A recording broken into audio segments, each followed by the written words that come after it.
I was standing at Port Everglades in Fort Lauderdale, suitcases ready at my feet, sunscreen on my face, sunglasses on, ready to embark on the vacation of my dreams with my son and his wife. At least, that was what I believed, until a message suddenly arrived on my cell phone.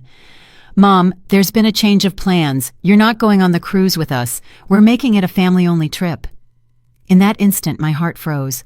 I can still feel the salty tang of the sea from that morning. The port was teeming with tourists, all carrying luggage and wearing smiles. I was smiling too, eagerly awaiting the family cruise we had planned for months. At 63, this was to be my first ever cruise, a small dream come true after so many years of hard work.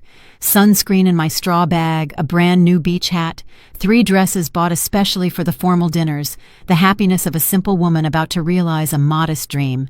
My son Daniel was running late, nothing unusual. Since he married Becca, punctuality had become a luxury item. I sat on a bench near the boarding area and waited, observing the families arriving, hugging, connected, united, just as I thought ours would be. It was then that my phone vibrated. A message from Daniel. "Mom, there's been a change of plans. You won't be coming with us on the cruise. Becca prefers it to be just family. We'll explain better when we get back." I read those words 3, 4, 5 times. My eyes couldn't believe it, but my heart already knew. I lifted my head, and there they were, on the upper deck of the ship. Daniel, Becca, and my 2 grandchildren, Liam and Sophie. They didn't notice me watching, or perhaps they did, and pretended not to. Becca was smiling, adjusting her blonde hair while pointing something out to the children. My son was looking at his phone, probably checking if I had read his message. "Family only." As if I were... what? A distant satellite, a stranger. No, the woman who raised him alone, who worked 2 jobs so he could attend good schools, who held him when he came home crying after losing a soccer game. My hands trembled. I grabbed my suitcases and walked out of that port without looking back. I booked the earliest flight back to Charleston. That night, I stood in my small home office where I kept all my important documents. In the second drawer, inside a blue leather deed binder, was the title deed to the house Daniel was living in.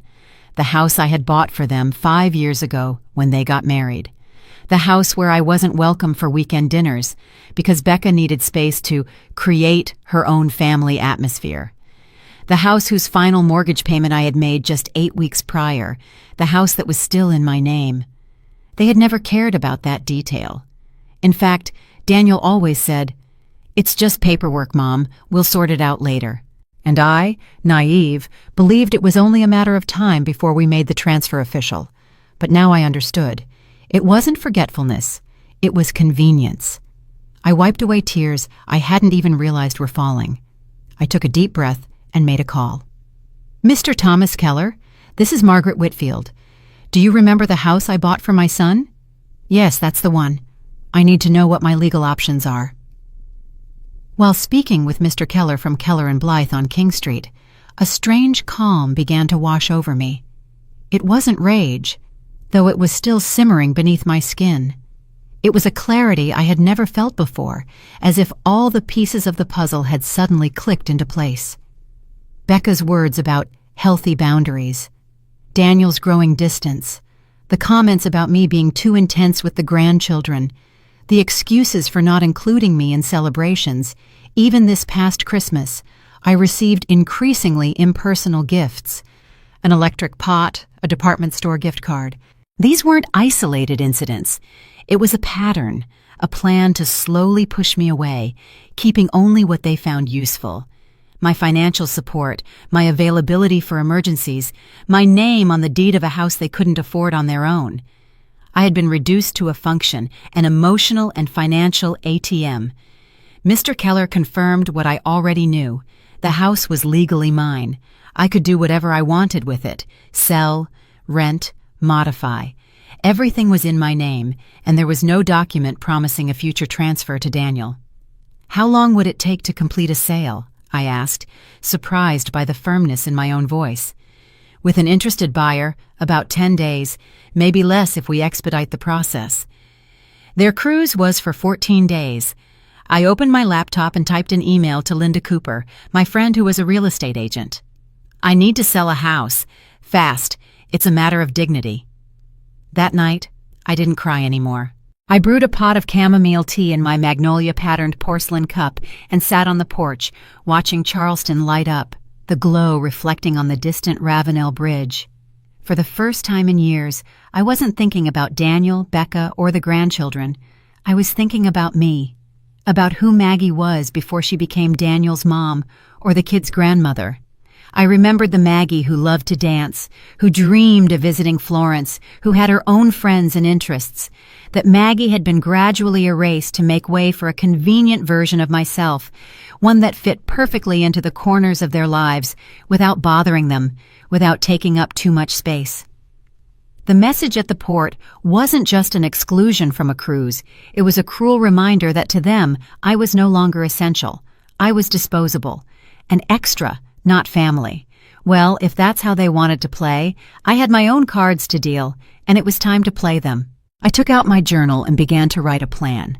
Not for revenge, though there was a bitter taste of justice in it all. It was for survival. It was for self-respect. While their ship sailed away from the Caribbean coast, I began to chart my own course, one where, for the first time in decades, I was the priority. The following week passed in a whirlwind of calculated actions. Linda, my realtor friend, found an interested couple in just 3 days. They were young, childless, and making a cash offer. We scheduled a showing for the next day. I needed an excuse to get into Daniel's house. Legally, it was mine, but they considered it their home.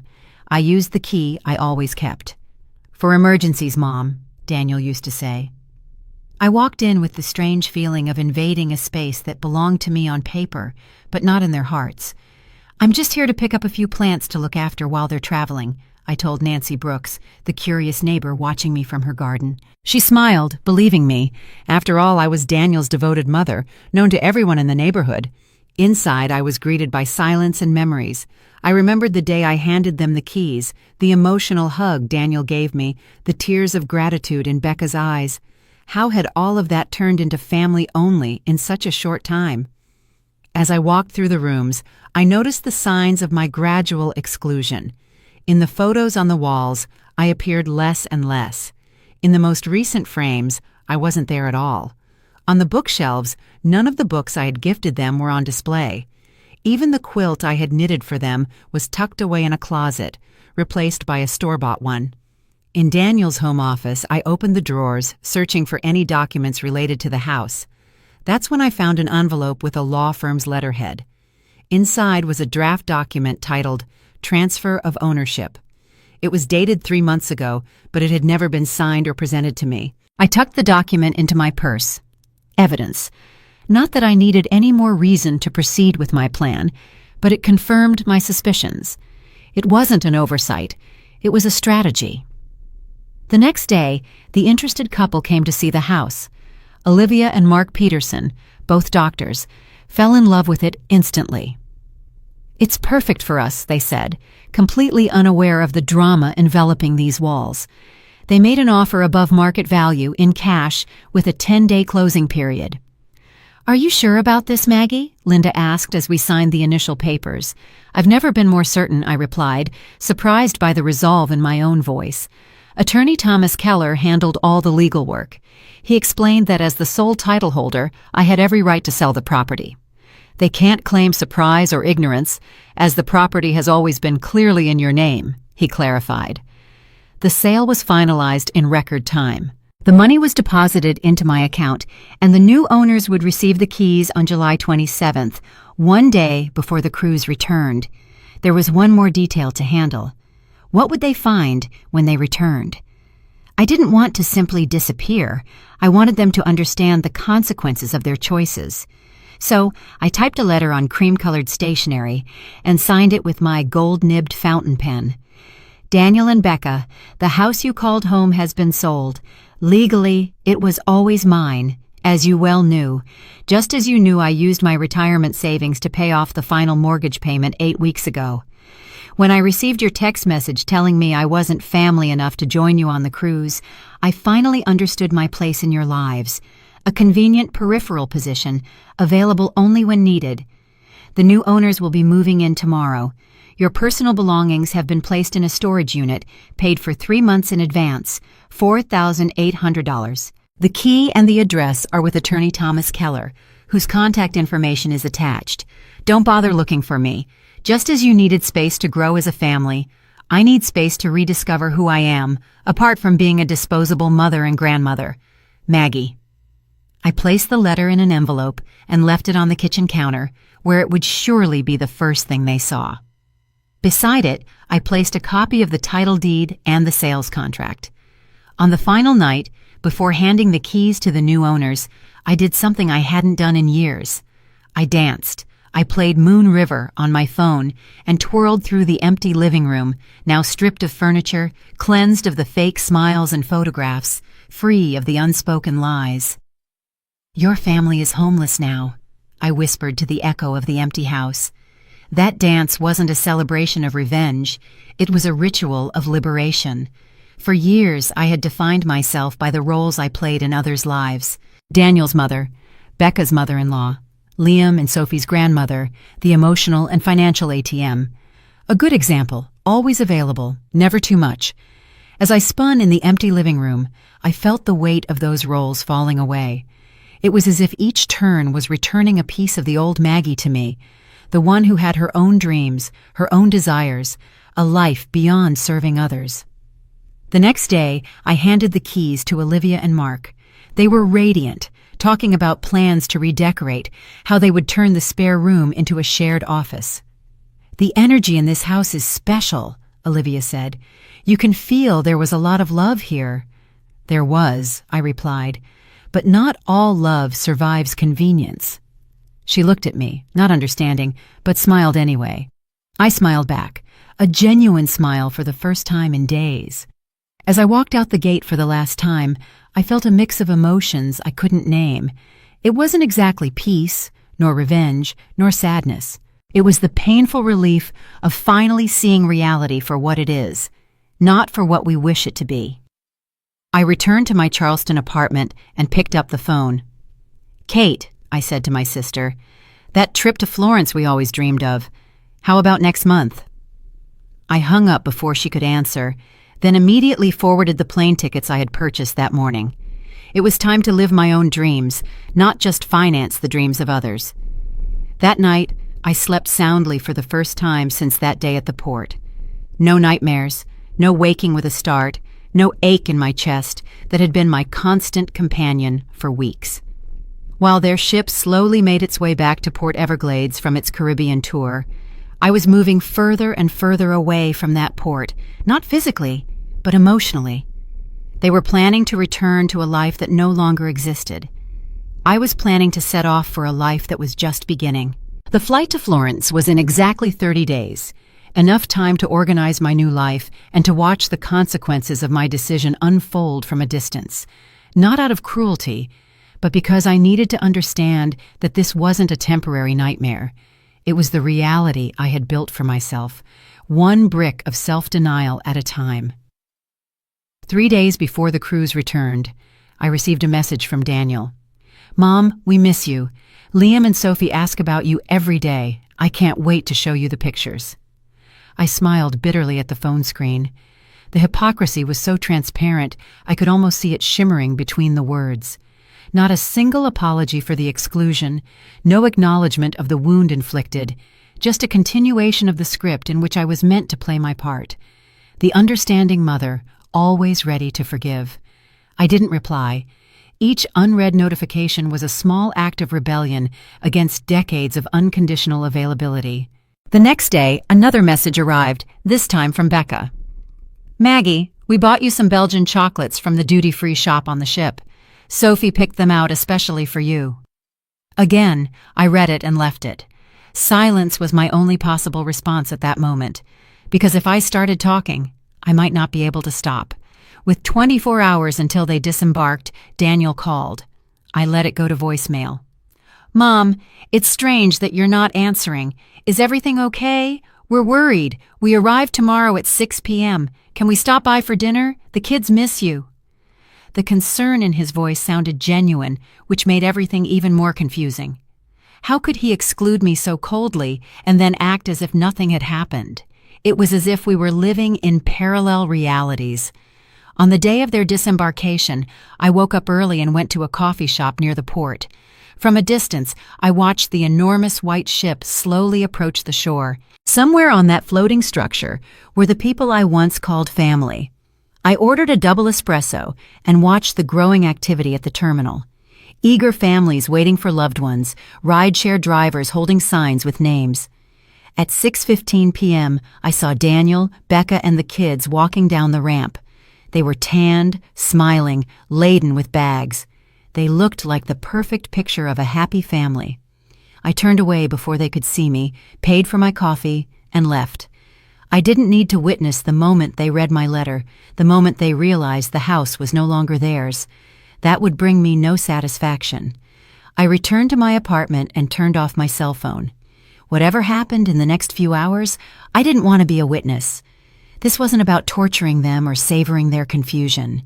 This was about finally creating the space I needed to heal from decades of small disappointments. That night, I slept a restless sleep. Part of me still felt guilty, conditioned to put their needs above my own. But another part, the one growing stronger each day, knew I had done what was necessary. At 7:43 the next morning, the doorbell rang. I looked through the peephole and saw Daniel. He was alone, with deep dark circles under his eyes and a pale face. I opened the door without a word. "How could you?" were his first words, his voice trembling somewhere between anger and disbelief. "You sold our house without even consulting us." "It wasn't your house, Daniel. It was mine. It always was. It's in the title deed you never bothered to read."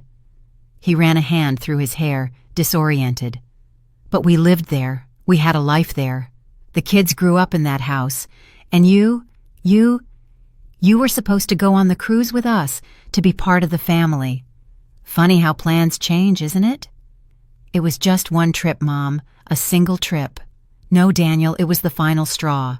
It was the moment I finally understood my place in your life. Convenient when needed, disposable when in the way." He collapsed onto the sofa, suddenly looking exhausted. "Where are we supposed to live now? Did you think about the children?" Decades of sacrifice, of putting his needs before my own, and still his first concern wasn't for me, for my feelings, for the pain they had caused me, but for the inconvenience I had created. "You have a storage unit paid for 90 days, plenty of time to find another place." And yes, I thought about the children. I thought about what kind of adults they'll become watching how you treat your own mother. Daniel looked at me as if I were a stranger. In a way, perhaps I was. The mother he knew, docile, always available, ready to sacrifice everything, had disappeared at the port that day. "Becca's a wreck," he said, as if that should matter to me. "And how do you think I felt when I read your message that day? Family only, as if I were a distant acquaintance, not the woman who raised you by herself?" "It was just an unfortunate choice of words, Mom. It didn't mean anything." "It meant everything, Daniel, and you know it. It was the perfect summary of what I've been feeling for years, that I'm only welcome when it's convenient, that my role is to finance dreams, not participate in them." He stood up, pacing nervously. "What do you want from us?" "An apology." "Fine, I'm sorry. We're both very sorry. It was insensitive. It was wrong. But to sell our house, this is disproportionate." "I don't want a forced apology. And this isn't about the house. It's about respect. It's about finally understanding my own worth." "And what is that respect worth, the price of a house?" The question hit me like a slap. Suddenly, I saw with crystal clarity what was happening. He wasn't here because he cared about my feelings or because he understood his mistake. He was here because he needed a roof over his head. "You still don't get it, do you? This isn't a negotiation. The house is sold. The new owners have moved in. It's irreversible, just like the damage you caused by excluding me from that trip." "So what are we supposed to do now?" "You? I don't know. I am going to Florence in 27 days. I am finally going to live my life, not just exist in the function of yours." Daniel looked at me as if he'd been shocked. "Florence? For how long?" "I don't know, maybe a few weeks, maybe a few months. Maybe I won't come back." He picked up his cell phone, his hands trembling. "I need to tell Becca. She's not going to believe this. Tell her I finally understand what family means. It's something small, self-contained, and eventually it disintegrates." When Daniel left, closing the door behind him, I felt an enormous weight lift from my shoulders. It wasn't happiness or satisfied revenge. It was simply the relief of finally having spoken the truths I had kept silent for so long. I opened my laptop. The ticket to Florence glowed on the screen like a promise, not of escape, but of a new beginning. At 63, I was about to start an entirely new chapter, one in which I was the protagonist, not just a supporting character in someone else's story. In the days that followed, the messages and calls were relentless. Daniel, Becca, even mutual friends. "Maggie, you can't just disappear and leave your son and grandchildren on the street," Nancy Brooks, my friend of decades, said in a voice message.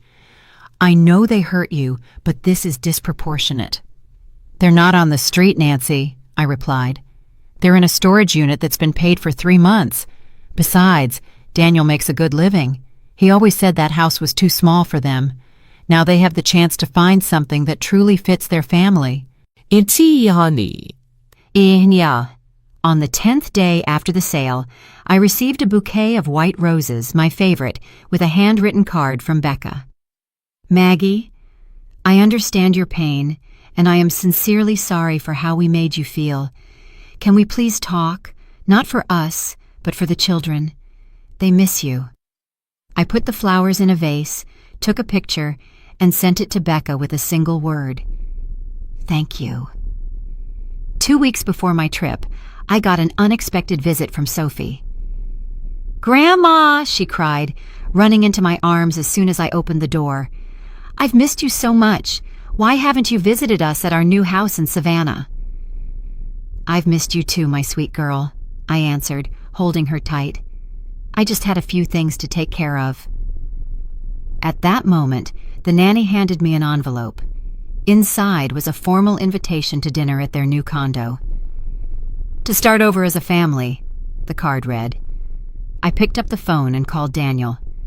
"I got the invitation," I said flatly. "I'm not coming.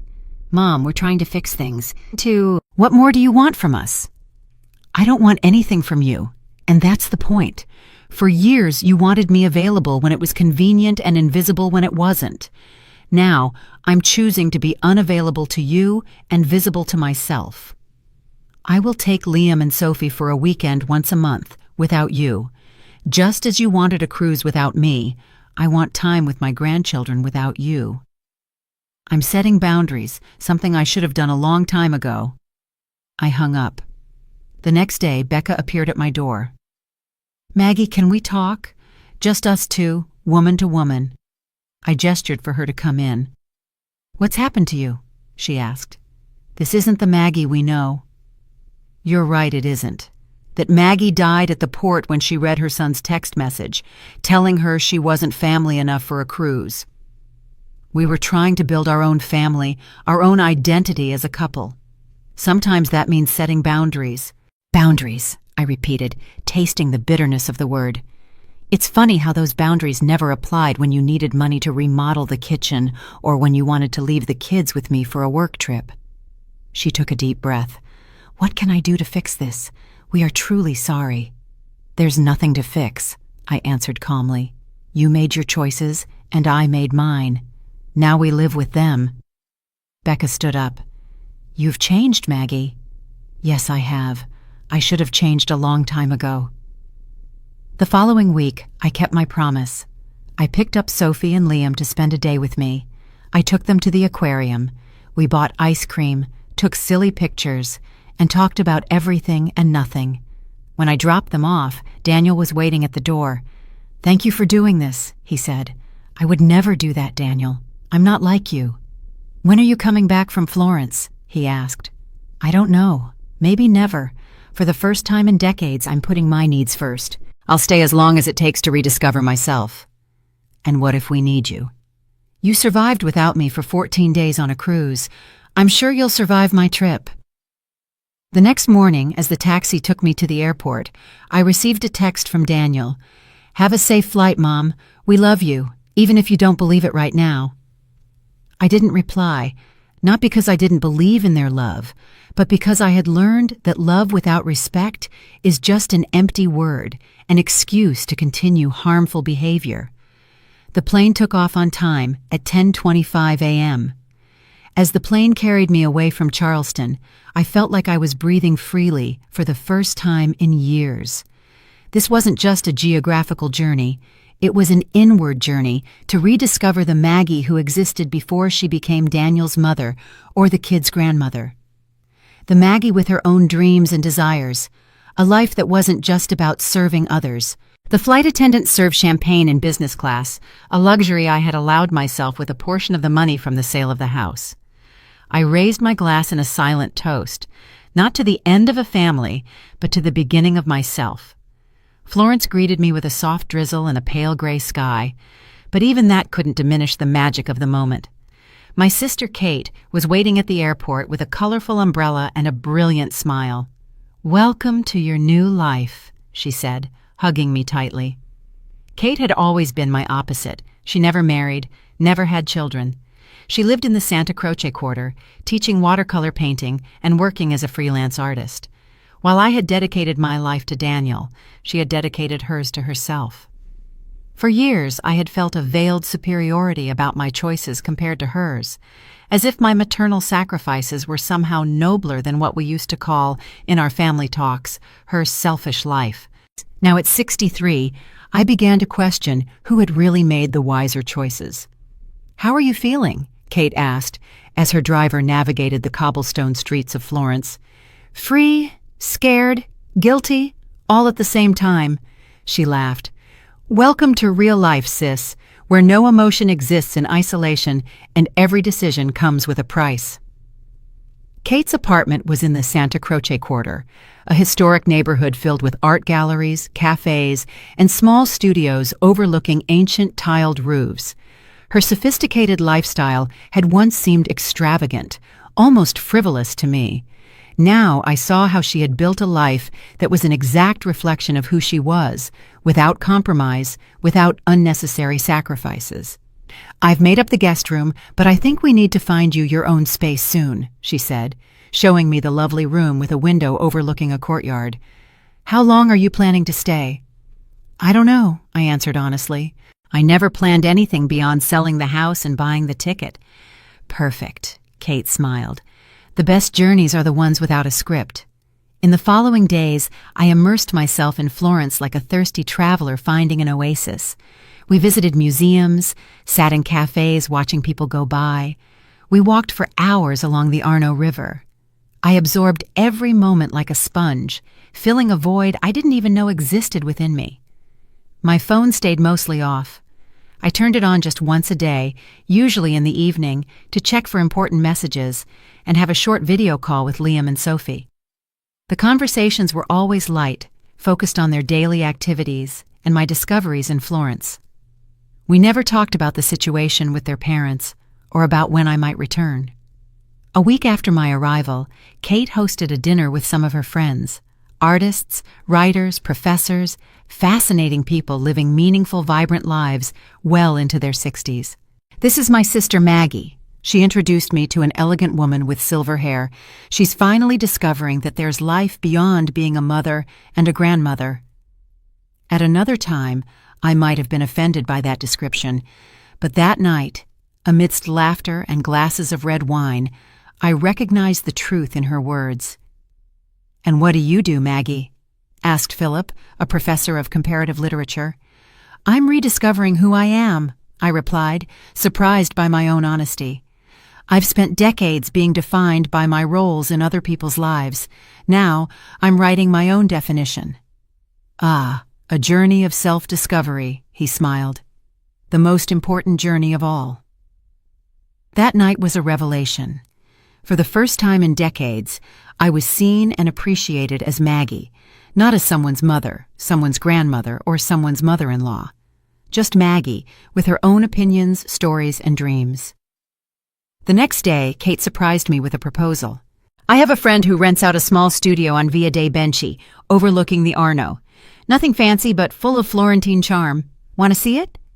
Rent for me? But I don't know how long I'll be staying. Exactly, Kate grinned. No long-term commitment.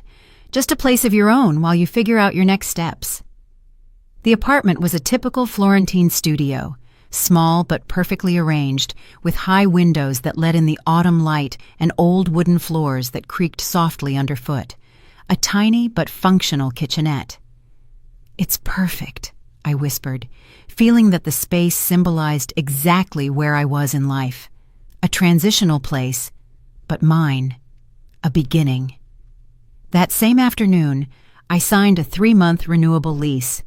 With part of the money from the house sale, I could afford the luxury of this transitional period without immediate financial worries. A package deal for the watercolor class and studio came to $6,000 for 3 months, enough for me to breathe, learn, and paint. After 2 weeks in Florence, I received an email from attorney Thomas Keller. Daniel had hired a lawyer and was threatening to contest the sale of the house, alleging there was a verbal agreement that the property would eventually be his. Don't worry, Mr. Keller wrote. Without formal documentation, there's nothing they can do legally. The sale was completely legitimate. Still, the news affected me, not from fear of losing a legal battle I knew was baseless, but from the confirmation that Daniel still didn't understand. He continued to see the situation as an injustice against him, not as a consequence of his own actions. That night, I called him for the first time since I left. Why a lawyer, Daniel? Mom. His voice held genuine surprise at hearing mine. Where are you? We were worried. In Florence, as I said. Why did you hire a lawyer? Silence on the other end, then a sigh. Because it's not fair. That house was our home. We had an agreement. What agreement, Daniel? The one that existed only in your head, or the one you planned to impose on me after I finished paying the mortgage? What are you talking about? I found the draft transfer in your office, dated 3 months ago, never presented to me. You were waiting for the opportune moment to pressure me, weren't you? More silence. It was Becca's idea, he finally admitted, his voice low. She thought we should formalize things, since we'd lived there for years, and you always said the house was for us. And you decided that without consulting me, just like you decided I wasn't family enough for the cruise. Those are completely different situations. No, Daniel, they're identical. In both cases, you made decisions about my life, my feelings, and my property without deeming me worthy of participating in the conversation. I heard him take a deep breath, the way he did as a child when trying to control his frustration. And now we're going to live in this limbo forever? You in Europe, bitter, and us here trying to rebuild our lives. I'm not bitter, Daniel. I'm finally living my own life, not the one you designed for me as a convenient supporting role. And I suggest you withdraw the lawsuit. It will be humiliating for you when it's dismissed. You've changed, Mom. I don't recognize you anymore. Maybe you never really knew me, just the version of me that was convenient for you. After hanging up, I cried for the first time since arriving in Florence. Not for the house, not for the lawsuit, or even for the fractured relationship with my son. I cried for the Maggie who had spent decades suffocated under layers of other people's expectations, for the woman I might have become if I had set healthy boundaries from the start. The next morning, Kate found me on the balcony, watching the activity on the cobblestone street with a cup of coffee. Rough night? She asked, noticing my puffy eyes. Daniel hired a lawyer. He wants to contest the sale of the house. Kate let out a dry chuckle. Of course he did. When people lose their privileges, they call it injustice. He's my son, Kate, despite everything. Yes, and you love him. But loving doesn't mean letting yourself be exploited. You didn't take anything that was legally his. You just stopped giving what was legally yours. Her words resonated deeply, All my life, I had confused love with sacrifice, generosity with self-abnegation, as if loving necessarily meant diminishing myself so someone else could grow larger. But true love, for others and for oneself, didn't demand that imbalance. It didn't ask me to disappear so others could shine. That afternoon, I did something I had never done before. I enrolled in a watercolor class. It was a teenage passion I had abandoned when I got pregnant with Daniel, considering it a frivolous hobby incompatible with maternal responsibilities. The studio on Via dei Benci, in an old building overlooking the Arno, had high windows casting a silvery afternoon light onto the tiled roofs. The instructor, a white-haired gentleman with ink-stained hands, greeted us with a gentle smile. "Watercolor is like life," he said, demonstrating a soft brushstroke. "You can guide the water, but you can never control it completely. The beauty lies in accepting the unpredictable paths it chooses." As I mixed colors and watched them flow across the paper, I had an epiphany. This was exactly what I was learning to do with my own life. Guide, don't control. Accept the unpredictable. Find beauty in the unexpected turns. By the end of the class, I had completed a small landscape, imperfect certainly, but vibrant with color and possibility, much like the new chapter I was beginning to write for myself. Autumn in Florence transformed the plane trees lining the Arno into explosions of red and gold, as if the entire city were celebrating my personal transformation. The days grew shorter, but somehow my hours felt fuller, more meaningful. I established a routine that was exclusively mine. I woke early, had coffee at the corner cafe where the owner recognized me, and kept a warm cornetto ready. I walked through different piazzas each day. I attended my watercolor class twice a week, and in the evenings, I often dined with Kate and her friends, or simply stayed in my small studio apartment reading or painting. It was a simple life, but entirely mine. Every decision, every moment was chosen by me and for me. The weeks passed, and the frequency of Daniel's messages gradually decreased. Attorney Thomas Keller informed me that Daniel had dropped the lawsuit, finally accepting that it had no legal grounds. I continued to have regular video calls with Liam and Sophie, but even those became less frequent as they adapted to the new family dynamic. In mid-November, I received an unexpected email from Becca. "Maggie, I hope you are well in Florence. The photos you send the children are beautiful. They love showing their friends where Grandma is living now. I'm writing to offer a sincere apology this time, not for the practical inconveniences we caused each other, but for the emotional damage we inflicted upon you over the years. Daniel and I have been in couples therapy since you left.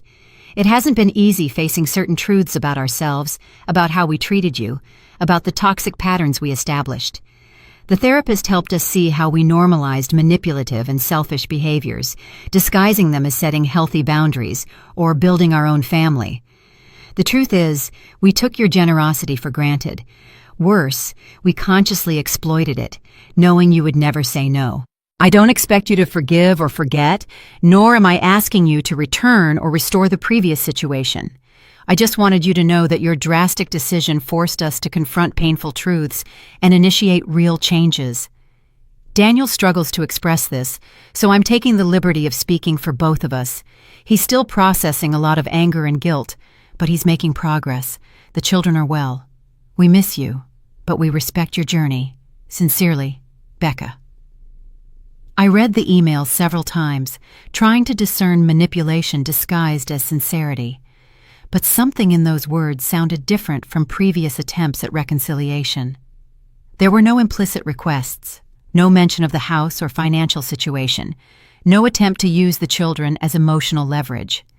I showed the email to Kate over dinner that night. "What do you think?" I asked as she read it intently.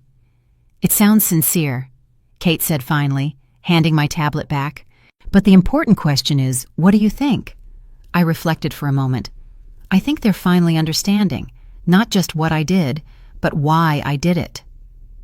"And does that change anything for you?" "I don't know," I answered honestly. "I'm not ready to fully forgive or return to the old dynamic." "And you shouldn't," Kate affirmed, pouring more wine into our glasses.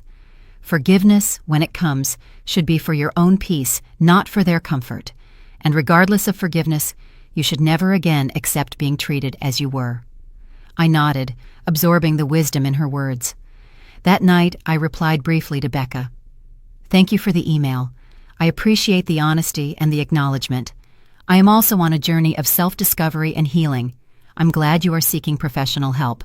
Liam and Sophie are always welcome in my life, as is honest communication between us adults. Maggie. Short, without promises or concessions, but also without hostility.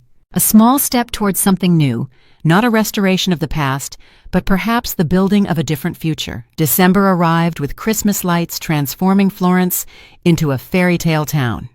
My watercolor class organized a small year-end exhibition at Galleria Ponte Vecchio, and to my surprise, 2 of my pieces were selected. Not a grand gallery, just an intimate space overlooking the Arno, but to me it represented something monumental, the recognition of my value beyond familial roles. On the opening day, I stood before my painting Low Country Light, a landscape of a Charleston marsh at sunset, the golden reeds and deep blue tidal creeks weaving together like threads.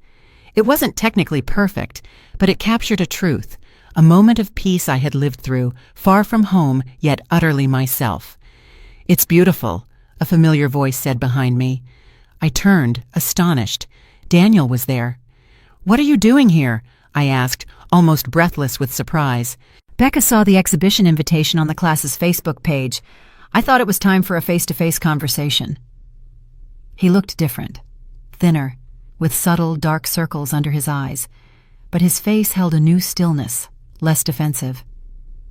Did you come alone? Yes. Becca stayed with the kids. She understood we needed this time. Just us. We left the gallery and walked to a nearby cafe. The night was cold, but clear, the rare starry sky reflected on the river's surface. Your painting is really lovely, he said as we sat down with steaming cups of hot chocolate. I didn't know you painted. I didn't either, I replied with a slight smile. There are many things about me you didn't know, and that I myself didn't know. He nodded, stirring his chocolate.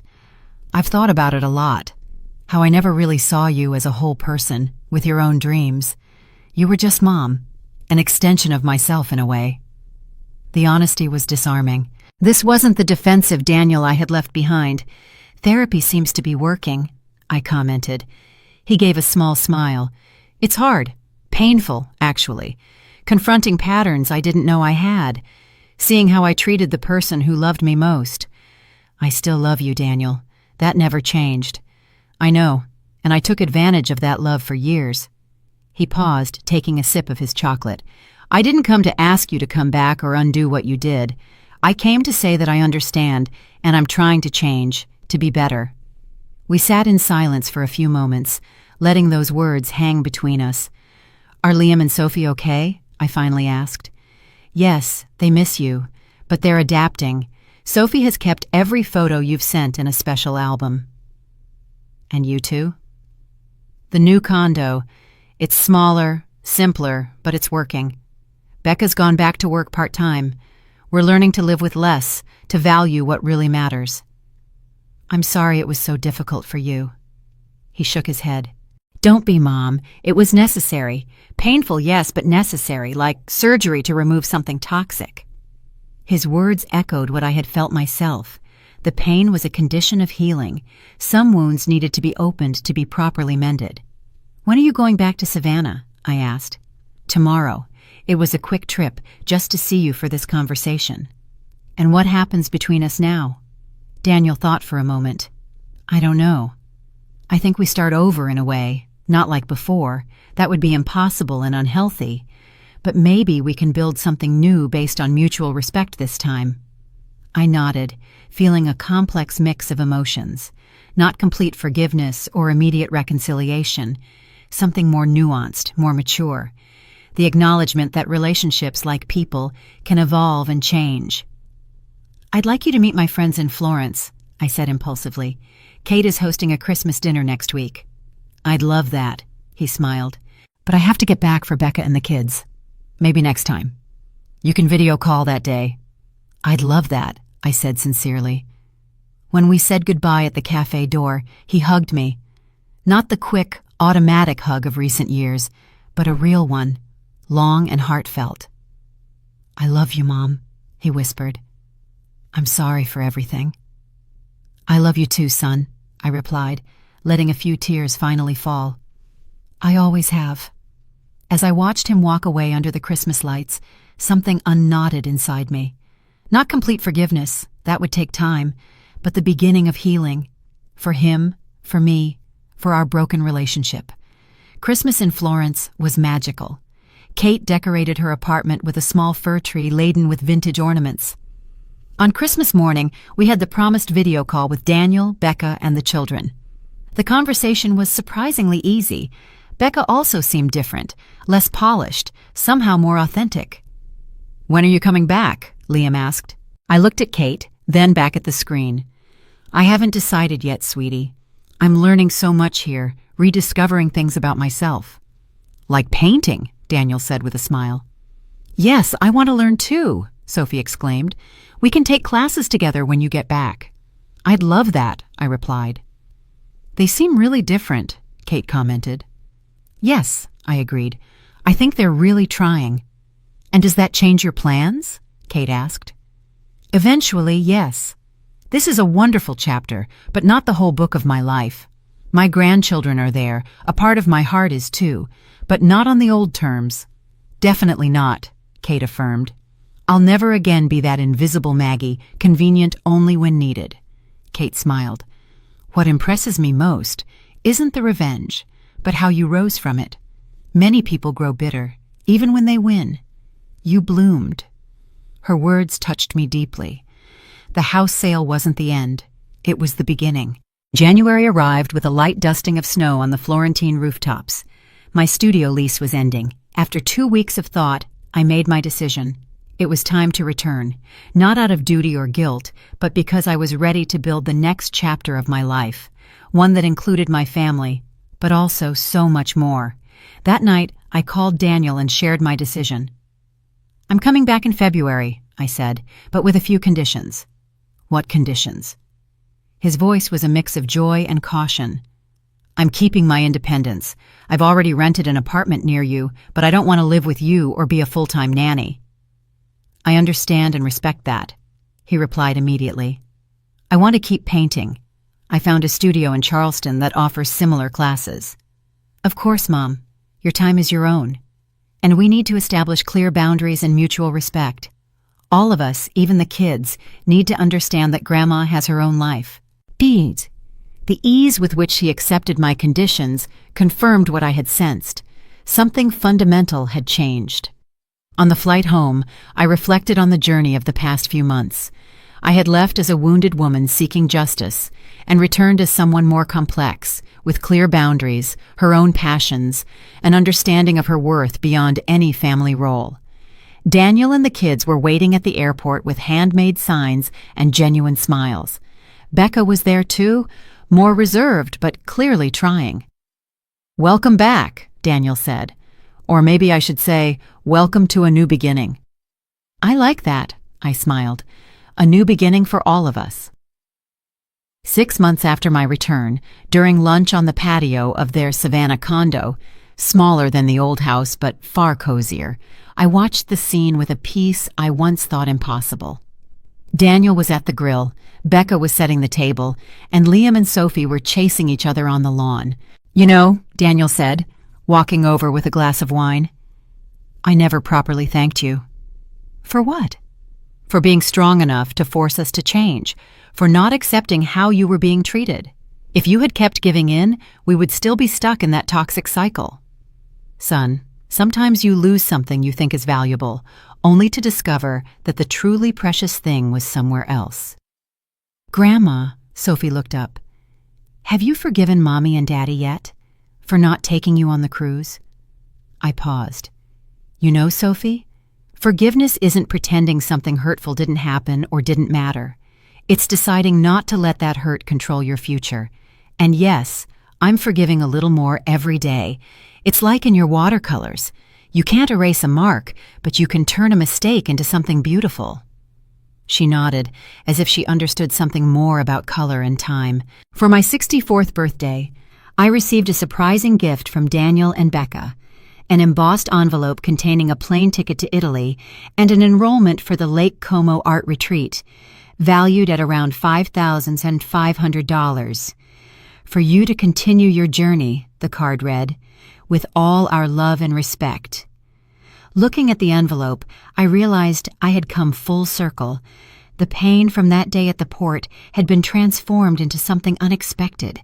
Freedom, not just physical or financial, but the inner freedom to live as the woman I was always meant to be. The revenge was just the beginning. The rebirth that followed, that was the real triumph.